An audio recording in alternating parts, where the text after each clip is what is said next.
بسم اللہ الرحمن الرحیم۔ معمولات مطلب بھی اکثر ہدیہ ناظرین کرتا رہتا ہوں۔ ایک مریض آیا جسے ٹیسٹوسٹیرون کی کمی تھی۔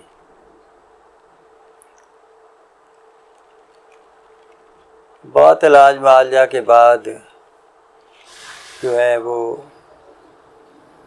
کامیابی سے انکار نہیں ہو سکا تھا، یہ کمی اس کی پوری نہیں ہو رہی تھی۔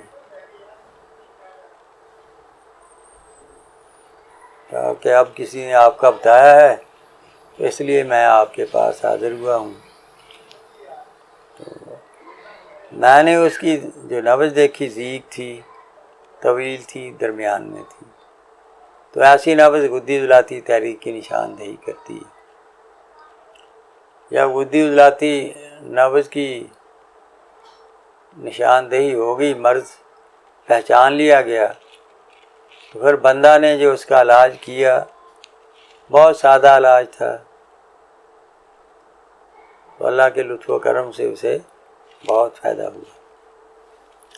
اشغاند نگوری 50 گرام، بیخ ودارا 50 گرام، چینی 100 گرام، ان تینوں کو گرائنڈ کر لیا۔ نصف چمچ صبح شام ہمارا دودھ دیا گیا۔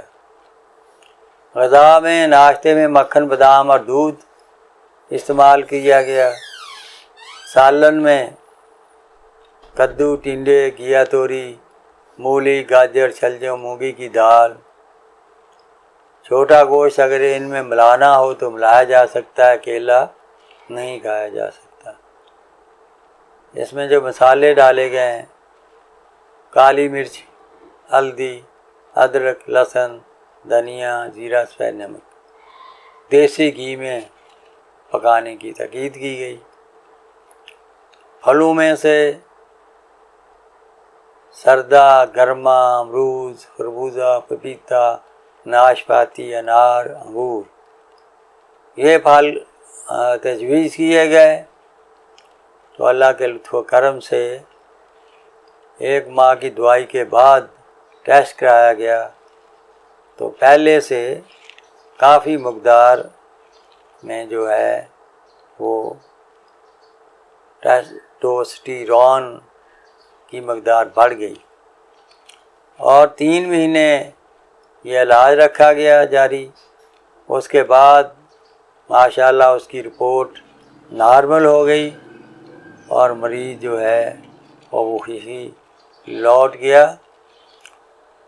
اس لیے صحیح تشخیص اور تجویز جو ہے، ایسا کرنے میں بندہ ناکام نہیں ہوتا۔ علاج معالجہ کرنے میں صحیح تشخیص کے بعد اس کے مطابق صحیح تجویز کر دینے سے اللہ سبحانہ و تعالیٰ شفا دے دیتے ہیں۔ اسی لیے تو فرمایا لِكُلِّ دَاءٍ دُعَاءٌ اِذَا أُصِيبَ دُعَائِي نِدَائی بارہ بِإِذْنِ اللہ۔ ہمارے آقا کائنات فخر موجودات حضور نبی کریم صلی اللہ علیہ وسلم نے فرمایا کہ جب کسی مریض کو دوائی مرض کی ماہیت کے مطابق دے دی جاتی ہے تو بس اللہ کے حکم سے شفا ہو جاتی ہے، اور یہی جو ہے اللہ تعالیٰ کی مہربانی سے یہ مریض جو ہے جو پریشان تھا، جسے اللہ نے تندرستی عطا فرمائی، اس کے ٹیسٹ جو ہیں وہ نارمل ہو گئے۔